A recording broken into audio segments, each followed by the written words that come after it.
So to introduce our speakers, Chasten grew up in Traverse City, Michigan.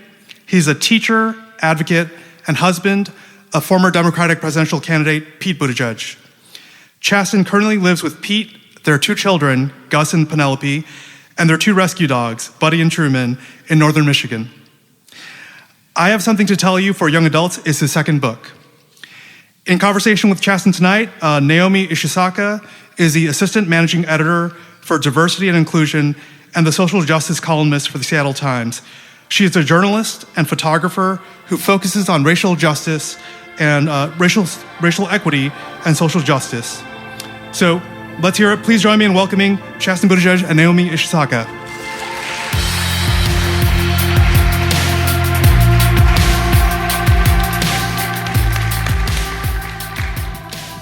Wow, it's great to see you all here. Thank you for coming out. Thank you, Chasten, for visiting us in our always sunny city. Thank you for having me. Thanks for being here. How many of you have already read the book? Okay, That's great. Impressive. It's only been out for like 2 days. Really? Yeah.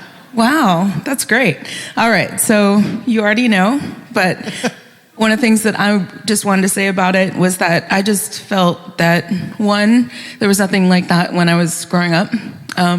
Honestly, there wasn't anything like that 10 years ago. So I was just so moved sometimes to tears to kind of see what you had to say and how vulnerable you were in writing it and telling your story. And it just had such a gentle and kind and understanding and very compassionate tone that I think will mean a lot to so many people, especially people in parts of the country that might not have ever seen anyone that looked like them or experienced life the way that they did. So thank you for that. Thank you so much for those kind words. Yeah, and one of the things that kind of, I think, encapsulated it for me was you had a sentence in there that said, "Our stories normalize our humanity and add richness to an exquisite, multifaceted spectrum of identities." And to me, that kind of encapsulated what the purpose of the book was, right? Like, in the story that you told about your own life, you made space for other people to have their own experiences and feel, in a lot of ways, normal in a way that you didn't get to feel when you were growing up. And then for the folks that haven't read your book, I was wondering if you could just kind of talk a little bit about that experience and talk about what it was like growing up in Traverse, Michigan, and what that community was like. Oh, sure. So Traverse City is actually one of the biggest cities in northern Michigan, population 15,000. So for anyone who's familiar with Michigan hand geography, fantastic. We're north of the knuckle. I always thought Traverse City was the big city. I grew up 20 minutes outside of the city. And I remember in high school going downtown Traverse City and going to one of the bookstores and hiding in the basement where they had some stacks and like a little coffee shop down there. And I just felt like I was in the big city doing my homework. And I always felt this pull to the city itself because there was more happening. But I lived on the outskirts of town. I was a 4-H kid. Parents were really big into agriculture. We raised farm animals from a young age to toughen us up, which worked. My parents are lovely people. We just grew up in a different time. So there was often this conversation between my parents of, put the book down, stop spending so much time in your room, go outside, get your hands dirty, do something with yourself, and doing my homework or pouring myself into reading wasn't considered like doing something with myself. So I had to, build forts or go play in the woods. And that to them was the idea of, a good childhood and good life lessons learned. We were a hunting, fishing, boating family. Dad really loved his pontoon, that goes 2 miles an hour. It's like always breaking down in the middle of the lake. But we were always, on the water or in the woods or camping. And it was a pretty roughneck place. If you wanted to blend in, you were just a good, a good Christian, conservative, Republican boy. And that had to look a very specific way. And so what I talk about a lot in the book is this kid who was basically putting on a performance for everybody else, wanting to sing Shania Twain on the karaoke machine, but felt like I had to sing Garth Brooks. Does that resonate? Being really good, leaning into fishing because I thought that would impress my dad, being really good at shooting guns because I thought that would impress my dad. And then it would distract everyone from the difference. And I think there are many Traverse cities around this country where you are just expected to be one type of person and anything else is viewed as different, and there just wasn't room for difference. Traverse City wasn't ready for a kid like me yet. And that was one of the questions I was going to ask you is how has it changed since then? Because you live there now, right? Yeah. Yeah. We just had a book event on Friday, and we sold out the Opera House in downtown Traverse City, which was wild to me. The fact that people wanted to have that conversation, that whatever it was, 600 some people wanted to be there to talk about Traverse City, specifically a queer person from Traverse City, coming back to Traverse City to reflect on it and talk about Traverse City going forward. When Pete was running, I went home for a Pride March in Traverse City, which did not exist when I was a kid. And it was the humble brag, the best Pride March I have ever been to, because there were no floats, no corporate sponsors.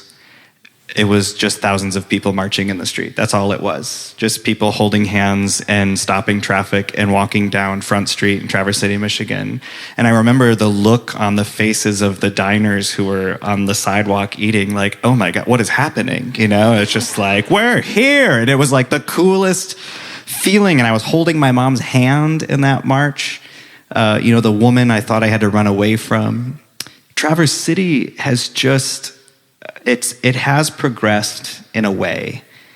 There's so much more progress to be done, but the fact that you will see pride flags on storefronts in Traverse City, but not even just in Traverse City, but 30 miles outside the city, out in the sticks, is just the fact that someone now has the courage to put a flag up means a lot. I had this reporter following me around while I was in Michigan, and I took them out to the Sleeping Bear Dunes National Lakeshore, which is on Lake Michigan, this beautiful hike. And we stopped at this little shop in a tiny little town, and there was the most modern progressive LGBTQ flag flying from this little store. It's like, you have no idea how huge that is. This town that has like a BP, a pizza shop, a bar, and, not much else. And the fact that one of those shops is flying a pride flag. So people are coming around. People want to be on the right side of history in Traverse City. You can tell that the community is leaning into making it right. But of course, because things were getting better, now you have people who are trying to make them worse, which is a separate conversation. But every time I go home, I am heartened by the tiny little things I see. And I used to be so afraid of walking down the sidewalk in Traverse City, and when someone would open their mouth, I was afraid it was going to be the slur. And now I push my kids in a stroller with my husband down the street. And, Midwestern people are very friendly, usually. And it's like, oh, hey, neighbor, good to see you. And you're like, oh my God, I exist openly with my husband and my kids in a town that I thought I would never get to come back to, which is really cool. So to take us back a little bit to that time when you were growing up, and it's a big chunk of, most of the book is about your childhood and not really being able to be who you were in a way that felt aligned with your identity and who you were in the world. And just want to talk about kind of the loneliness that you talk about in the book and what that was like for you. Yeah, I felt like there was this different kid on the inside. But in order to blend in, I felt like I had to perform in a different way. And I never really had a core group of friends. And I was always trying to be good at the thing I thought I was supposed to be good at, or pouring myself into a program that my parents had signed me up for, 4-H especially. 4-H was the most isolating. I was good at it because I wanted to be. So I was always, 4-H is actually quite isolating. You spend most of the year, all of the year by yourself, really. You raise a farm animal, and then you take it to the county fair. And the county fair was terrifying because that's when all of the other kids came around, and especially the type of boys that I was terrified of. So, just imagine, if you bought a book, enjoy the photos in the back. Imagine this kid who's like, 100 pounds wet, who's like in the tight jeans and the cowboy boots and the American flag Wrangler shirt and the big Stetson and the, eagle belt buckle, doing his best to distract everyone from the big secret that I was so afraid people would find out about. So I would take showmanship classes so I, could win the blue ribbons, because I thought if I won the blue ribbons, then it would distract people from the difference. And at least if I didn't have a girlfriend or, I didn't have any of those things going on all the other boys at fair really cared about, at least I had the blue ribbon. And that would impress people, right? Those were the things I was so focused on. I was on the bowling team. No applause for the bowling team. Well, bowling, isolating. I was at the bowling alley 6 days a week. You can just get a basket of fries and a Coke and bowl by yourself. And I was always just trying to find these pockets where I could just exist and be myself. And then I found theater. And theater was the thing that just saved my life. Pro theater, not as enthusiastic about bowling. And theater for me was, at first, theater was life-saving because I didn't have to be Chasten. I could go up on the stage and I could be enthusiastic and creative and loud and goofy and do voices, and people would applaud that because that made you talented. But it was also an escape because I didn't have to be me, and for an hour in my theater class, I could just be this other kid. And that, consistent, there's so much about theater in that book and finding those spaces and how it, ultimately saved my life. But in all of those spaces, there was so much loneliness because I never got to be who I wanted to be. I was just trying to be who I thought everybody else wanted me to be. And I think one of the things that was, so moving about the book was that when you did finally come into more, public alignment with who you were, it wasn't like a Hallmark card, right? It wasn't this fairy tale situation. And just wondering if you could kind of talk about that journey that you had with, coming out to your parents and what that was like, and just kind of their journey as well. Yeah. My junior year of high school, I was leaving German class, and my German teacher was waving this flyer in front of the classroom, and everyone was running towards the door as the bell was ringing, and she was like, here's this scholarship, you can study abroad in Germany for a year, and it's fully funded by the government. And I think to the rest of the kids it was like wah, wah, wah, wah, wah, wah. And to me it was like the heavens had opened and the sea had parted, and there was a light shining on that flyer, and it just took that flyer, and long story short, I got the scholarship. And it wasn't for me about studying German and, going to Germany to immerse myself in the culture. I wanted to get out of Traverse City. And I knew that the only way I could do that was getting this scholarship because my family couldn't have afforded it. I go to Germany, I make great friends. And it's the first time in my life someone ever told me that it was okay to be gay. I had this wonderfully direct German friend, and one day she was like, something's up with you. What is going on with you? I remember being like, I think I'm bisexual. Because I thought that would be a safe way to talk about my feelings. And she just goes, you could be gay. And it was so matter of fact. And I was like, really? You can be gay? She's like, yeah, you can be gay. Of course you can be gay. I was like, I think I'm gay. And she was like, cool. End of story. And it was so profound and not at the same time. And then, the rest of my exchange year, I was living more authentically. And I was just I I was like kicking that closet door down. And then I had to go home. And I came back to all of the same people with all of the same expectations and went back into the closet for a month. Graduated high school and was just convinced that, look, once I had felt liberation from myself, and then I went home, I thought it was just like gonna be the thing that ended me, because I knew when I came out, I'd lose everything. And all of that confidence was not gone, but just locked up inside. And I just felt like that kid can't come out again. But I wrote a letter to my parents, and I remember walking into the living room. Mom was folding laundry, windows were open, sunny summer day, sheets on the clothesline, remember it so vividly. Handed her the envelope and said, "I'm really sorry." And then I left. And slept on some friends' couches and air mattresses and in the back of my car, and I just enrolled at the community college. I just could not see 2 steps ahead of myself.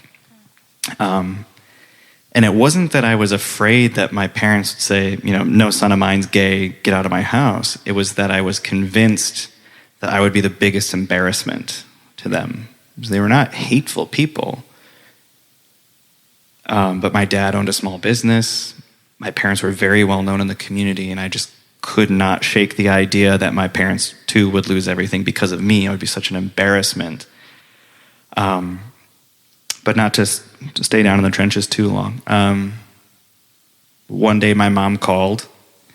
I was just passing Burger King on US 31. Remembered right where I was, and the phone said "Mom," and I picked it up, and she just said, "You need to come home and we'll figure it out." And she saved my life, because I was not in a good place. And I know how privileged I am and how lucky I am that I got that call. Because so many people's stories end at, "So I ran." And my parents asked all the hard questions and the wrong questions and the right questions, and we had really great conversations, but they put in the work. And I'm so grateful that they did. And now they are, fantastic allies. Mom's watching the kids while I'm on book tour. I'm so lucky that they called me home. There's a rainbow at the end of that story, pun intended.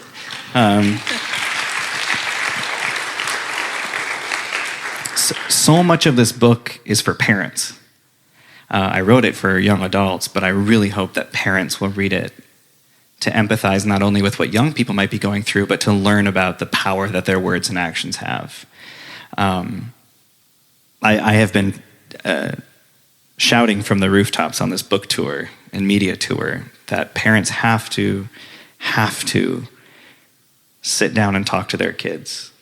I could have benefited from a 10-second conversation with them. Sit your kid down and say, "We just want to let you know that we love you unconditionally. Gay, straight, bi, trans, whoever you are, you will always have a roof over your head. You will always have parents who love you." That's it. 10 seconds. Could have changed everything. But that wasn't the time we were growing up in. And speaking of that time, so much of what you wrote was about kind of your own internalized narrative that was very like you can't actually be yourself in the world and have it be okay. And I was just wondering if you could talk a little bit about the queer representation that you had as a young person and why it's so important, if any, and why it's so important to make that kind of media and have this kind of story out there. So queer representation, 0 for a while. Just thought something was wrong with me, thought I was the only person feeling this way. I thought like something was compromised in my DNA. And then I started getting the language for it. And then Ellen DeGeneres came on television. We didn't talk about the gay thing, but I remember watching my parents laugh. I was like, okay, well, maybe as long as you're funny, you know? Will and Grace was torture because I didn't want to laugh, because I thought if I laughed, then they'd be like, why are you laughing? You know? Why is that so funny? And that was like all I had. And those were my examples, right? Ellen and Jack on Will and Grace. So I think I like embody more of Jack, and I've got the Ellen shoes going on. So I clearly, that was it. And one thing I've been talking about on the book tour is that like this shouldn't be the book. We should have 1,000 of these books, right? The fact that everyone should be able to see themselves reflected on the page of a book. And I would just wish I would have had something like this when I was younger. The other thing that boggles my mind about politics right now is the book ban stuff. All the books I read for 13 years were about straight people. Look what happened. Clearly I wasn't indoctrinated into being straight by reading about straight people for 13 years, you know?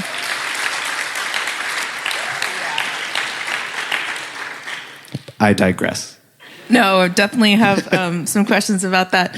I think sometimes in places like Seattle, where we've kind of come to take some things for granted, I think it might be hard for us to sometimes fathom a world where, a world like where you grew up, where the norm was completely different, and that to even be yourself would be considered a radical act. And just wondering if you could talk a little bit about like that kind of those parts of the country. You mentioned it a little bit earlier, but those parts of the country that a lot of these battles are being fought, and where people are feeling very alone and very isolated, and what people like us in places like Seattle can do to be, stronger allies to parts of the country that are a little bit more not really where we are in this conversation. Sure. There are also young Chastens here in Seattle too, right? I know you know that. And you don't have to live out in the middle of nowhere to be fearful of who you are. As allies, I've been talking about this idea of active allyship, that this is a season for allies to ask themselves, have I earned the title ally, or have I just given it to myself? And if you believe that the title of ally is earned, how are you earning it? And I would, not to like call you out, but like I would gently ask, I think it takes more than posting on social media. I think allyship requires a little more action than that. And so find ways, it can be, little ways, but using your positions of power or privilege or your money or your time to put that allyship into action. In any space that you operate, ask yourselves whether or not you think that every single person that comes into your orbit in that space knows that they can be truly themselves. And if you don't think everyone knows that, how can you change that? For me as a teacher, it was just important that I had that conversation with the staff, with students, with parents about what the classroom culture was like in my classroom. I think when we start thinking about like equality and justice and like world peace, it seems like a box that like we can't check on our own. It's like way up there. Like I wish we had world peace, but like I can only do so much. But you can do a lot in all of those places that you operate within. So while you can't, yes, check the box for world peace all on your own, you can be a really good parent. You can have that 10-second conversation. You can raise your kids in a world where they know they can be themselves and that we value other human beings. You can be a really good teacher. You can be a really good whatever you are. But that also requires a little bit more work, and that's active allyship. So when you see places like Texas, Florida, Missouri, Utah, all states we're going to next week on this book tour. See you there. That's just one thing that I'm doing.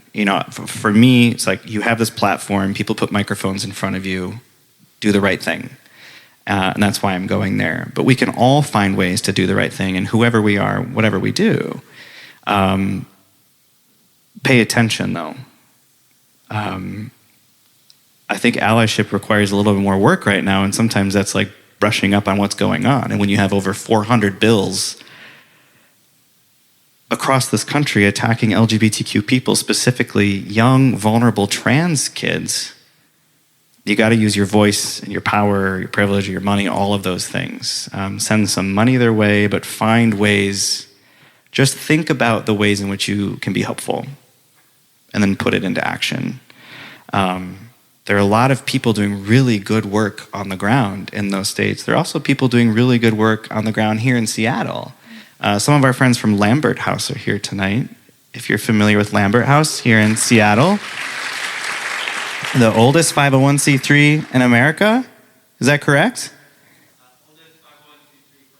For LGBTQ Americans in America. It's incredible. Providing safe spaces for LGBTQ kids to just exist, for young people to find connection and community. It's incredible. So they could use your help too. You don't only have to focus on the red states. You can also focus on your own backyard, but everyone needs your help right now. So yay pride, like wear the shirt, but also, as Ariana DeBose would say, do the thing. As inside joke. Okay, small joke, but we'll get there. I mean, that was one of the things I wanted to ask you about was, there was a rose-colored glasses time. We know there wasn't, but there does seem to have been a pretty big pendulum swing in the past couple years. And I'm just wondering if you could talk a little bit about that and what you think might be driving that, and then also what could be done to push the pendulum back. Yeah, this is a soapbox question. So like, once I've made too much soap, just tell me to get down. I think things were getting better. Remember growing up and people said, like, it gets better, it gets better, it gets better. And I thought that was baloney. But it did get better in some ways, right? Growing up in northern Michigan, I never thought that I would get married. That exists. I never thought that I would be able to be a dad. That exists. So technically, things were getting better. And I think because things were getting better in some ways, not for everybody, but because things were getting progressively better, now you have friends on the other side of the aisle who would like to make it worse, who are threatened by the idea of things getting better, who are threatened by the ideas of progress and equality and empathy. Wild. That's what's fueling it. And I don't think that they all believe it. I just think they know it's easy. It's easy. It doesn't require work. The part about being in elected office is that you are supposed to go to your state house or you're supposed to go to Washington to make your country and your state or your district a better, safer place. Well, that's technically the role, right? But now you have a party that's been completely hijacked by people who don't want to do the work. It's much easier to fearmonger, to instill hate in other people, and they threw everything at the wall, and they saw that the topic du jour that's going to work for them is attacking LGBTQ people, specifically trans youth. And it's so easy to go on the floor of the United States House and just say something ridiculous, and then you get to go on late night TV and talk about it. Well, not that guy's show anymore, but it's like they go on the floor, they audition for late night TV, they go on late night TV, then they send the email, then they fundraise off the email, and then they just do it all over again. And they're not focused on making kids' lives safer, because if they were, then they would do something about gun legislation in this country. So they're more focused on beer bottles and drag queens and book bans and just talking about ridiculous things that aren't even happening sometimes, because it's just easy. It doesn't require work. And they're losing policy battles. I hear myself, I'm like being a pundit right now, but I consider myself a politically adjacent person. But sometimes, like as a teacher, as a dad, and just as an American and as a queer person, I sit at this intersection of like all of these different identities, and I watch these people who are supposed to be in a position of power, and I think like, oh my God, we hold 8th graders to a higher standard of ethics and decorum than representatives. And the harm isn't theoretical. It is very real. That's the thing, right? And so, I mean, yes, this Pride season, remember that love is love, but also like hate is hate. And they are so motivated by hate. And I don't want to generalize all Republicans, but I think they're certainly not, the leadership of their party isn't pushing back on, any of this homophobia, transphobia, bigotry, because it works for them. And that's the sick thing, is like, just the few things that have impacted my life. If I were like a lay person looking for a political party, like when baby formula was hard to find in this country, one party put up a bill, wanted to make it easier for people to find baby formula. Their entire party voted against it. Child tax credit, lifting millions of kids out of poverty, they're not interested. Kids have now in this country an entire generation of kids, generation lockdown they call it, entire generation of kids, 13 years in school and more, go to school every day fearing that it might be their last because they're going to school. Kids in this country have seen their friends haul out of school in body bags, and these people want to talk about drag queens. It's disgusting, especially because you are in a position of power to make people's lives better and safer. And this idea of freedom, they've just like co-opted these words, freedom, family values. Show me the work. Just like allies, show me how you're trying to make people's lives better and safer. I think we've made enough soap, so I will get off the soapbox, but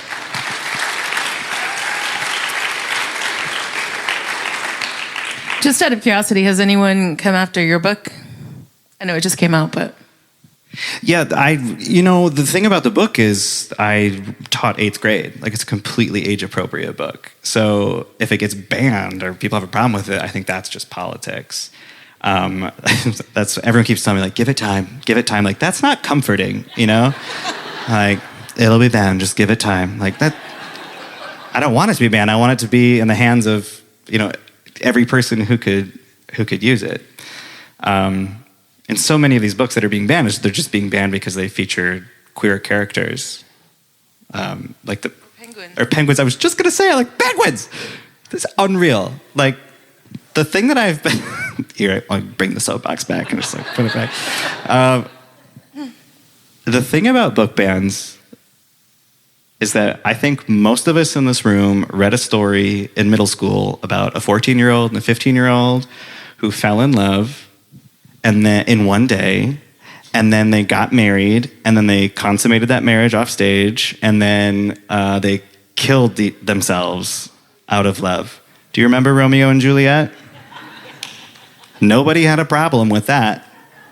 But you have two penguins who raise a chick as their own. Oh my God, the gays are infiltrating the schools. Like, what? I take it back to, like, every single story that we read growing up was about straight people, and we're still gay. But the thing about these people is, like, they don't want to have that conversation. They don't want to learn or unlearn. They don't want to do the work. They just want to talk about gay penguins, and it's always the beer bottles and the drag queens. Like, that's just, okay, get away from me. All right, shifting gears a little bit. Let's shift it like 4 gears away from...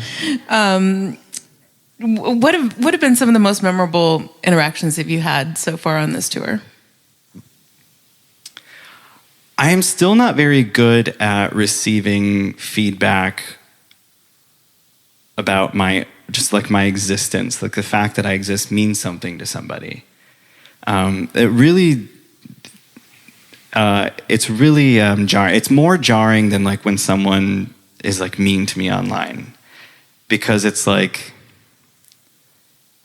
I just never thought I would get to be this person, and I do my best to, like, just try to be myself in every situation or interview or whatever. I just try to go through life and, like, be myself, and I don't want to accept the fact that, like, people know who you are.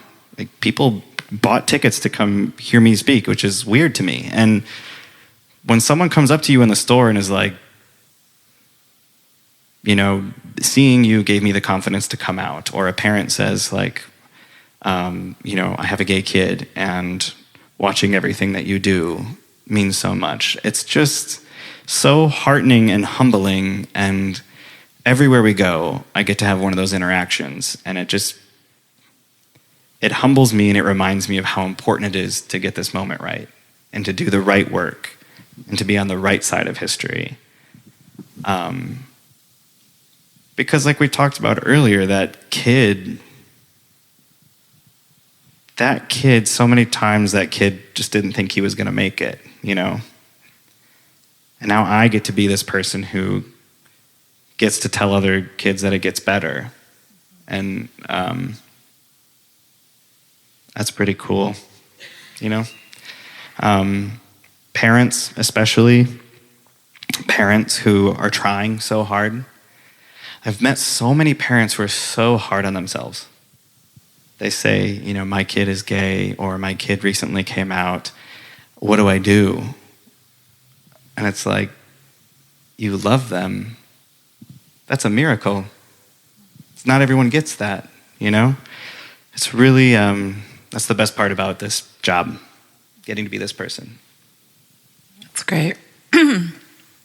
That connects a little bit with what I was going to ask you, which was if you could go back and talk to young Chasten in high school who was feeling kind of lost and alone and just hanging out with the cow in the barn. Me. That was really fascinating to me. I didn't know you could make money off of 4-H. That was a learning experience for the city girl. But like, what would you tell him that you wish you would have been told at the time?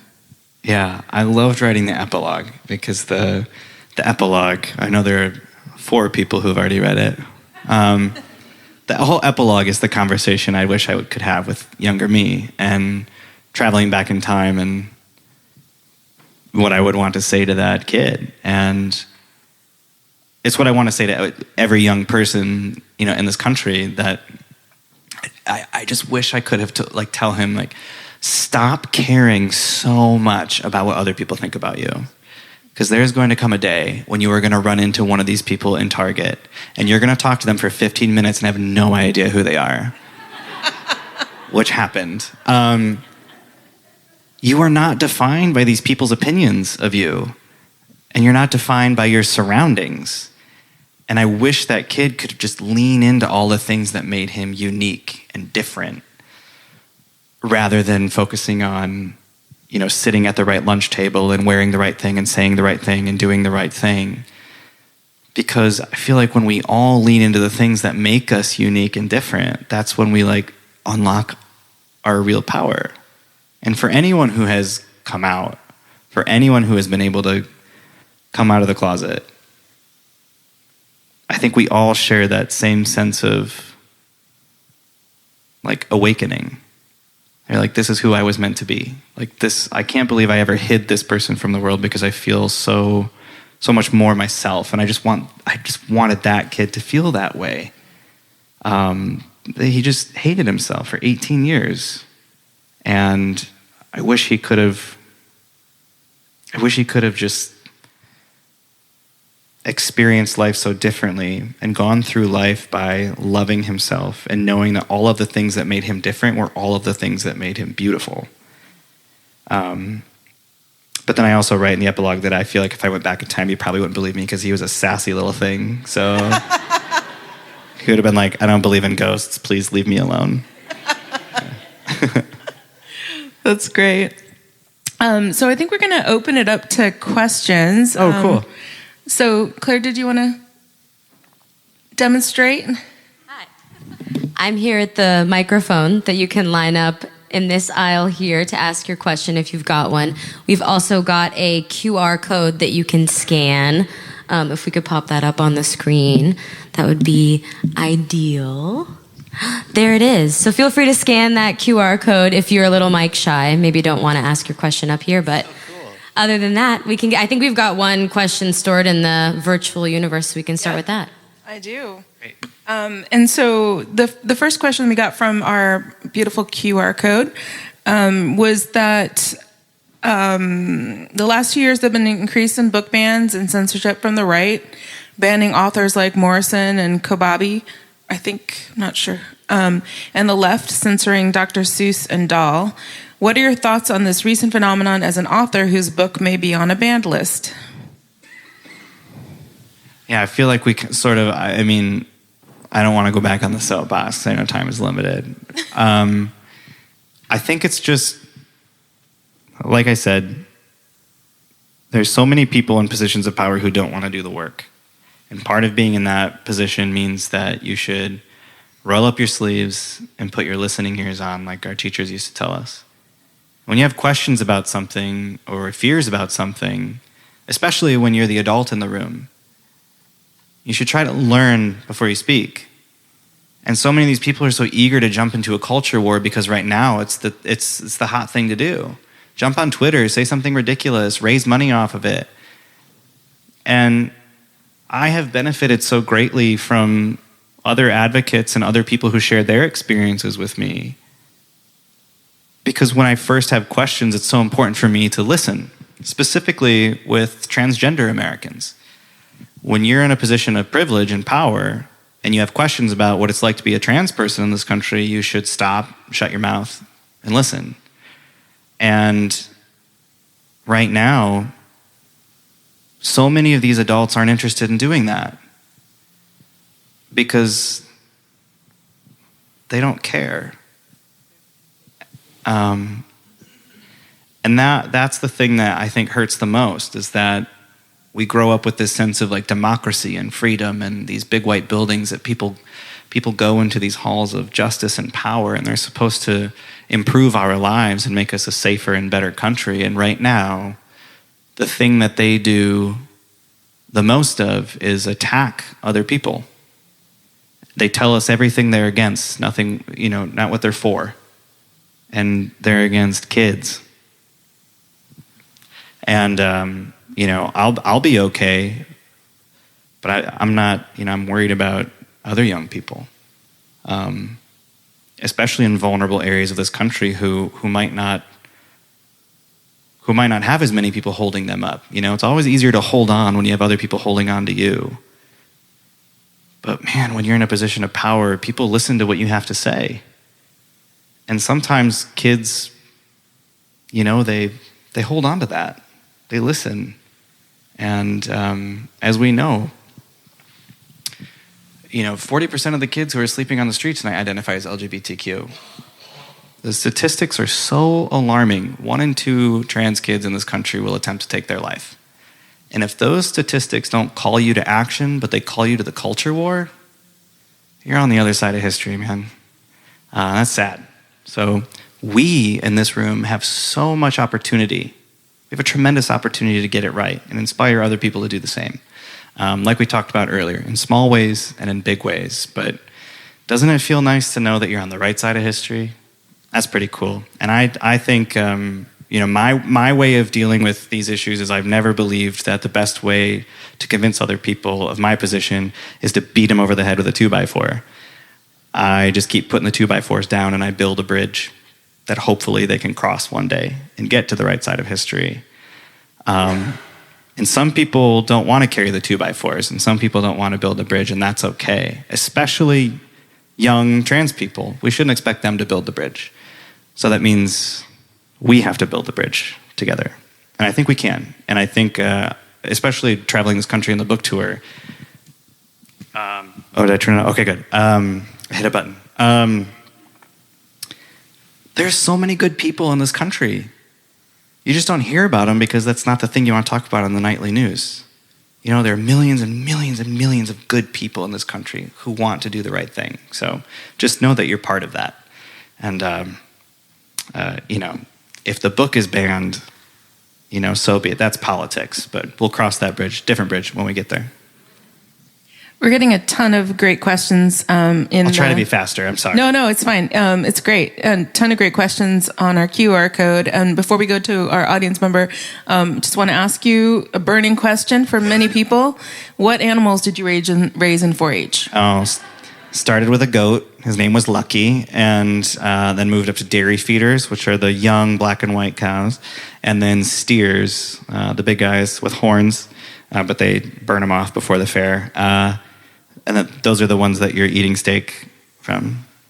And those ones are like, you get them when they're a couple hundred pounds, and you have to like break them in because then they're like 1,300 pounds, and you take them to the fair. I mean, judging from what I read in your book, it sounds like you can get like $1,000 as a high school student for. Oh, not that I'm bitter.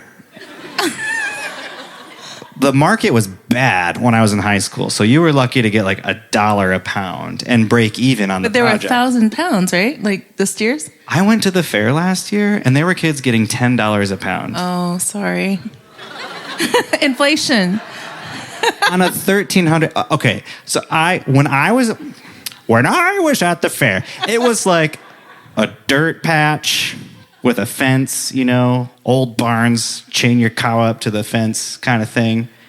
Or like these nice fancy concrete floor barns with these like grooming areas where the kids like wash the cow. I'm like walking through there like, and they're getting $10 a pound. And then I was with Pete, and he's like, do you hear yourself right now? You are a full-fledged dad. Like, back in my day. Yeah, but isn't that cool, though? I mean, those kids can, like, save a lot of money for college. Good for them, but... It's a serious amount of money. I was impressed.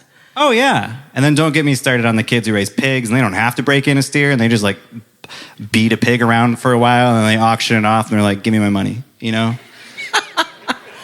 I'm not bitter. I'm not a bitter person. Go ahead.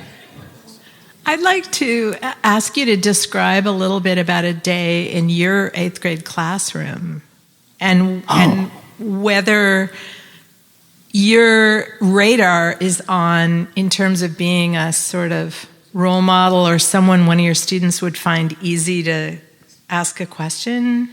Oh, yeah. School. Yeah, I love teaching. So I taught 7th and 8th grade combined. English, social studies, drama, clearly.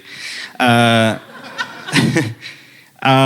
was the most important thing to me as a teacher, especially in middle school. Maybe there are other people in education who would say, like, he has it completely wrong. But the most important thing to me was that my kids knew that they could come to me and ask a question, and that was a safe space no matter what. Not just like if you were LGBTQ is a safe space, but like it was a safe space to fail. It was a safe space to just exist as yourself. It was a safe space to, lean into your differences or, whatever.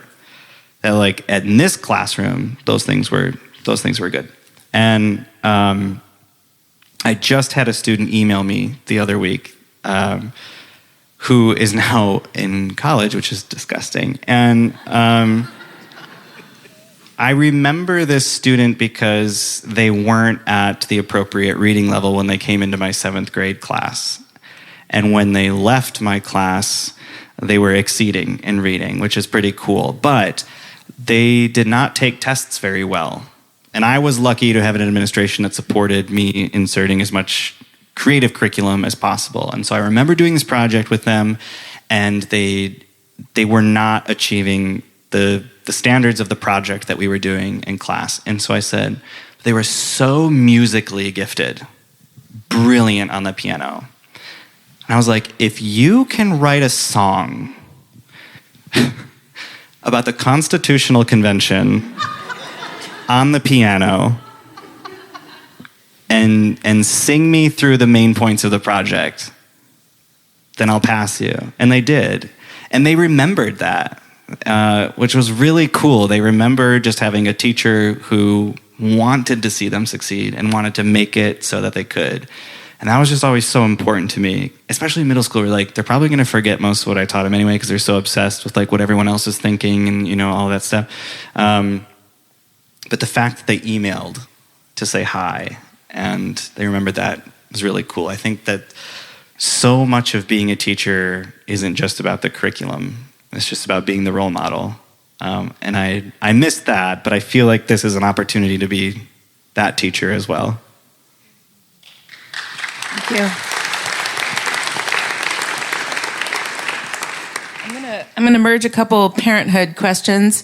What has been the most unexpected thing you've learned about being an LGBT parent? And also, what is your favorite thing about being a father? Oh, the kids changed everything with this book. I was working on it for a year, then they were born, and I felt like the mission of the book just became clearer. I knew exactly what I wanted to say, not only to my younger self, but hopefully the book that they would read and be comforted by someday. The thing that has surprised me about parenting is like how I must have been just like barreling through life without a care. And then you have kids, and it's just like your heart's on the outside of your chest. And now I get like nervous when I get on airplanes because I'm leaving them. Or I'm sure if other parents in the room, you can attest, like I feel like I've just become that annoying friend that's like, you have to watch this video of my kid. Look, you know? And then your friend's like, they're not doing anything. Like, I know they're incredible, you know? I'm just like, they're so cool. And I just feel like it was like having kids, it was like you're at the optometrist and then they put like the last lens in, you know, and then everything came into vision. Like everything was clear. And they just remind me of what matters every day. And the most important thing to me is being a good dad to them. Because when Twitter is loud and politics is loud, I just get on the floor and play with my kids. And it reminds me that like the most important job that you have in this world is to show up for these two kids and be the best dad you can. And I am like seeing the world differently. Like, do you realize how many birds are outside? My son points out every single bird. And it's like, oh yeah, there are a lot of birds out here. Which if you're not a parent, you probably think I sound like a lunatic. But when your kid's like, bird, bird, bird, like, there are a lot of birds, you know? He waves, like they both wave at the moon, and they wave at every truck and every bus, and they like say hi to every person they pass. And then when you live on Capitol Hill, that's a lot of people. And they're just so cool. And I just feel like they help me see life anew. And they just keep me focused on the things that really matter. That's beautiful. Did you have a question? I do.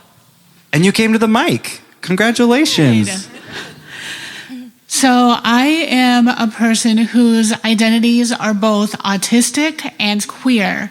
And for me, both those identities lie on the same plane. I recently found myself in a leadership position, and I am telling my story, which is creating allies for me. But quite often, my cup runneth dry. There are no spoons. I'm wondering if you have plans for the book tour for when your cup might runneth dry or the spoons are out. And if you could tell me what those are. Oh, that's so sweet of you to think about that. Yeah, you always have to put gas in the tank, right? That's the thing about a gas tank. And so you have to find ways, if you consider yourself an ally or social justice warrior, like you got to find ways to put gas back in the tank. I'm pretty good at that, actually. I learned that from the presidential campaign. 'Cause presidential campaign, holy crap, it just like burnout, and learned a lot about vulnerability fatigue, where you have those conversations with people every day, and you take that weight on as your own rather than seeing it as a gift and an opportunity to help. I don't know if this is like super constructive or helpful, but I really love sugar. But I always try to find ways to surround myself with people who remind me that I don't have to be somebody else in the room. And I love time with my friends. I'm a very social person, so I need like a board game night and a cheap bottle of wine and my good people who remind me of who I am and what matters. Because you don't always have to be working. You don't always have to be on. You have to find ways to care for yourself too. And now that you're in a leadership position, it's the same thing that I feel sort of also being in a sort of leadership position, is that anytime there is a problem or someone comes to you or shares something, I used to believe that I had to solve it immediately, or if they shared something extremely vulnerable, I'd be like, oh my God. And I would sit in their pain and their vulnerability or their fears. And especially on the presidential campaign, it would be like, we're going to, have a round table with young people, then a round table with teachers, and then we're going to have a round table with victims of school shootings. And then it was like, I kept going through life thinking like, I have to solve everyone's problem all day and make it better. And when in reality, sometimes people just need you to listen. They don't need you to solve their problem. They just need you to be there and to listen and to give them that space. So a couple of those things. You can't solve all the problems, but you can listen. Surround yourself with people who remind you exactly who you are, and get the cupcake. Just eat the cupcake. Thank you. You got it. This person says, I have a bunch of little kids on my block, age 14 to 2. How do I be the trusted adult they know loves and accepts them even before they are sexually aware, and then on not overstep parents? Oh, interesting. I think so much of being like the leader or the good teacher or whatever is how we phrase our feedback for young people. Such simple things to earn the trust of young people or your students by saying things like, aren't you so proud of yourself? That was really impressive. I'm really proud of you for doing that. It's such an easy way to build somebody up. And I think that sometimes as allies, we like overthink it. It's something that I've noticed on this book tour. I will meet people and they will be like, I run this after school program for LGBTQ youth, and we do this, and that, and they list this like litany of incredible things they're doing. Like, what do I do? Like, you're doing it.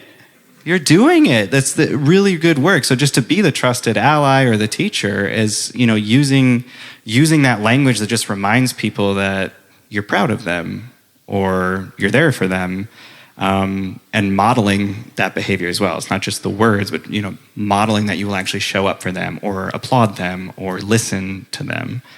I think it sounds so simple, but you'd be surprised how many people don't do that. I hope that helps. Thank you. Did you have a question? And you came to the microphone. Huh?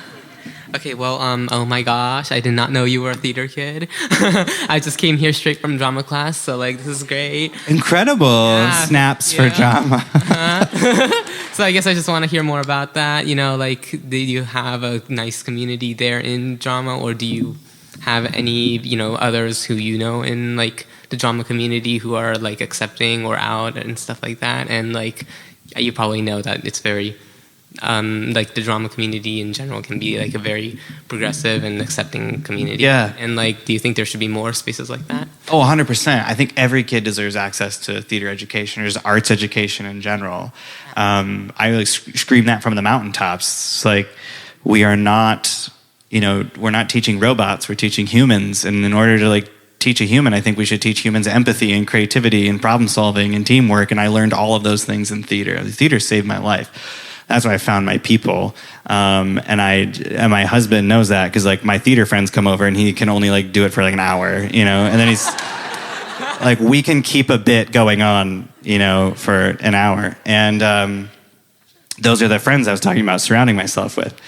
But that it truly saved my life, being able to be in an environment where you feel like you can be your goofiest, most creative self.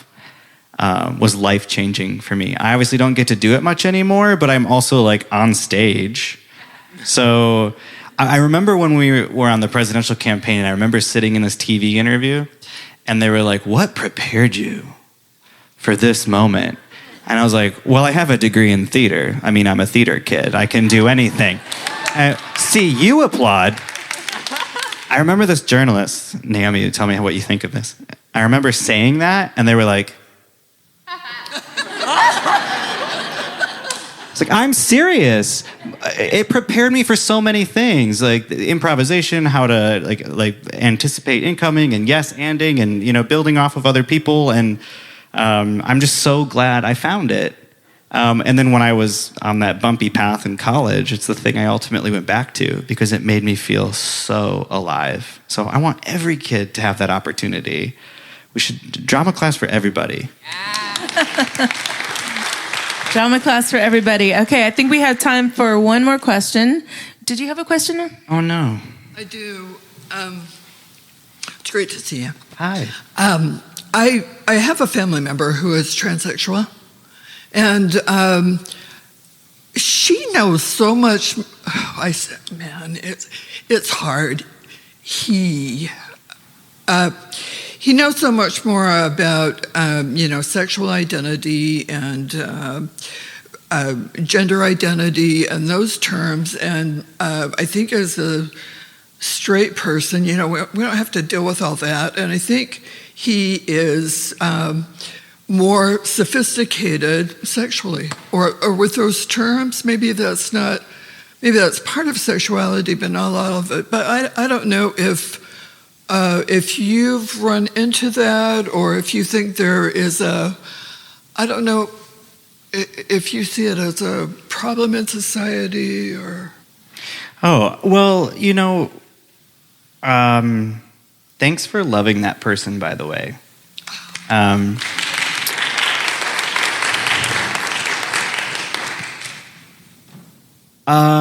It's certainly easier to go through life when you don't have to defend your humanity.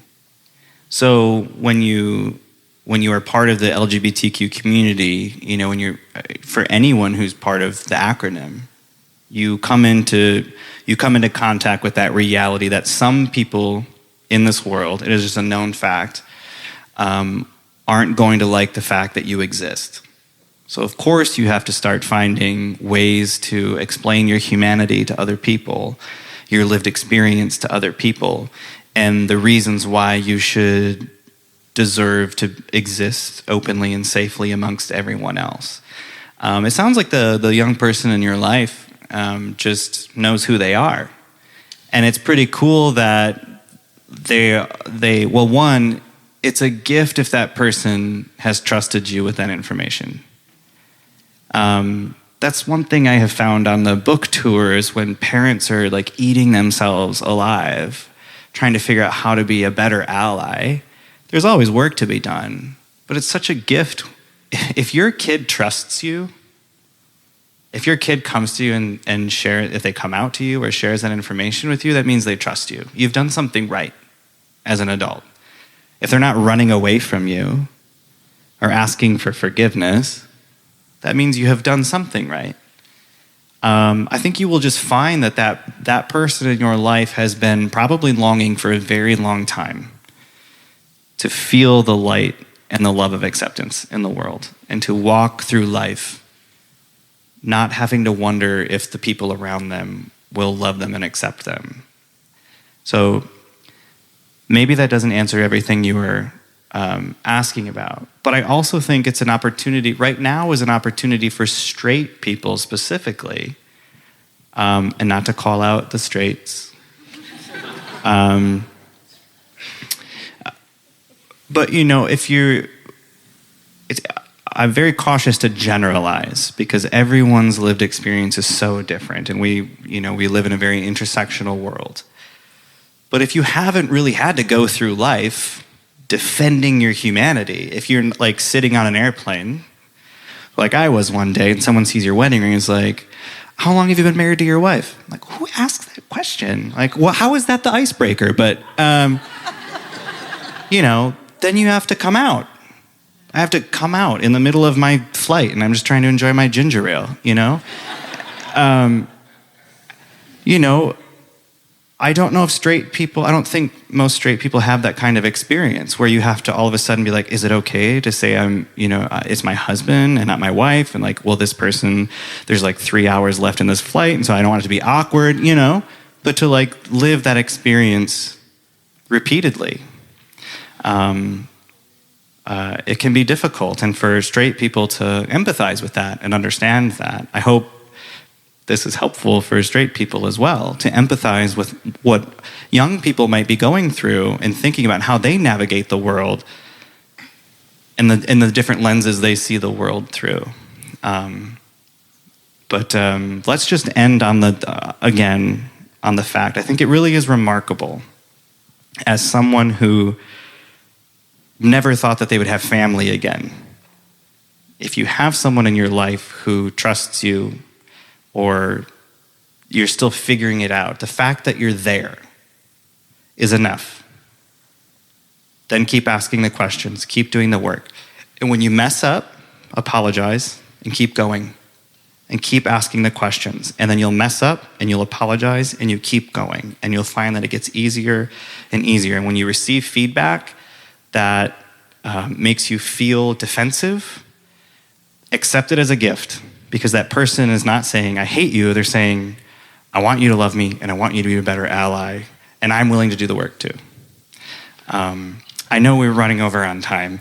I just want to thank you all for being here, for being a part of this conversation, for listening to what I had to tell. Oh, it's not up there anymore. That's my favorite part of the book tour, is pointing to the cover and going, thanks for listening to what I had to tell you. It's such a good joke. There it is. It's that theater class.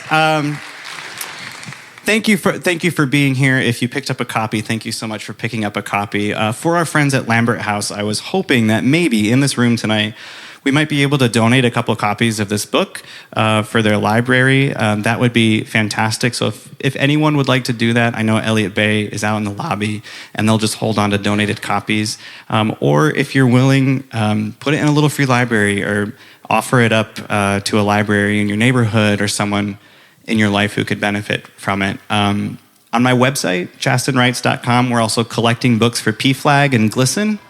GLSEN has a great resource program for teachers, so they can, yay for them, so that they will be able to access this book free of charge for their classroom libraries and other nonprofit organizations that could use it. So there's my little pitch at the end, and it's been such a pleasure to be back in your town. I really love it here. Thank you for the warm welcome, and happy early Pride. Thank you. Thank you for listening to